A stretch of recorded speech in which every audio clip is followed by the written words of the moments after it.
My dear friends, recently we sat around our table and conducted the Pesach Seder. It's interesting that we began it as we begin it every year, singing Kadesh Orchatz, and continue with the song which delineates the 15 steps of the Seder. Now it's interesting that our rabbis refer to this as the Simonei HaSeder, the identifying marks of the Seder, and the question is why? Isn't it better to call it the Madregos, the steps of the Seder? I'd like to share with you the following answer. What's a siman? A siman is an identifying mark. Where do we speak about that?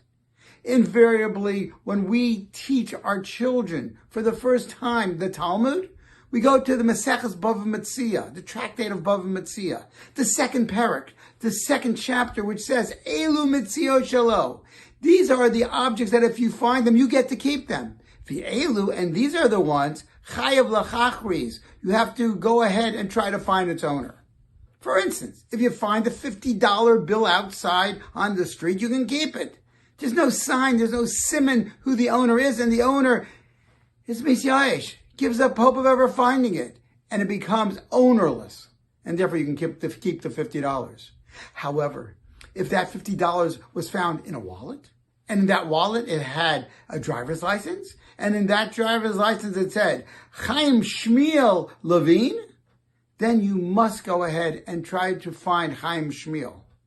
And the reason is because we assume that since it has a siman, it has his name in the driver's license, we assume that he's not going to give up, because maybe, just maybe, somebody will find and return it to him. What does this have to do with the Seder? A tremendous amount. A theme. And it is as follows.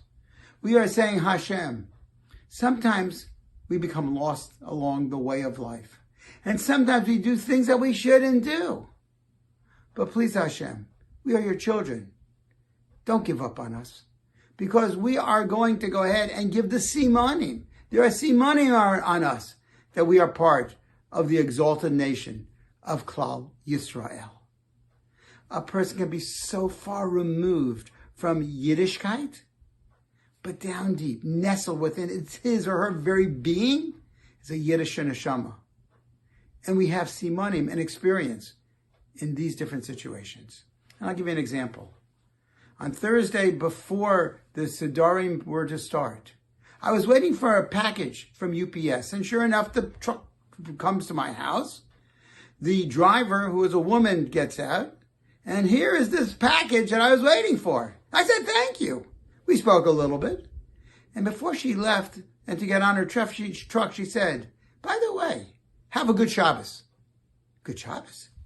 She said it so fluently.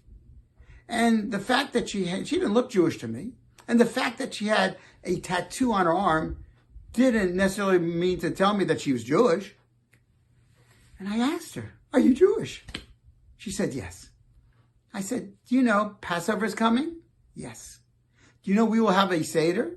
Yes. Will you have your Seder? And she said, I don't think so. I'll be working.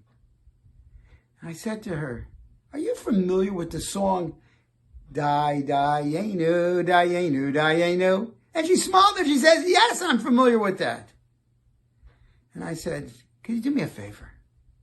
Try to have a Seder.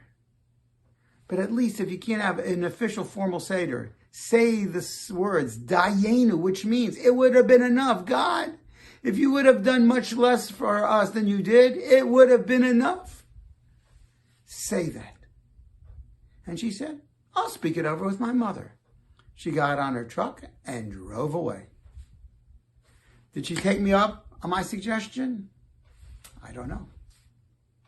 But I do know, if she did say Dayenu, even just that one time, that one word, that would have been a siman that she would have displayed, that she is part of Klal Yisrael.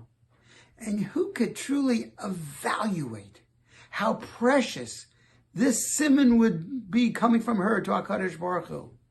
Hashem, I don't do everything that you tell me, but I'm trying.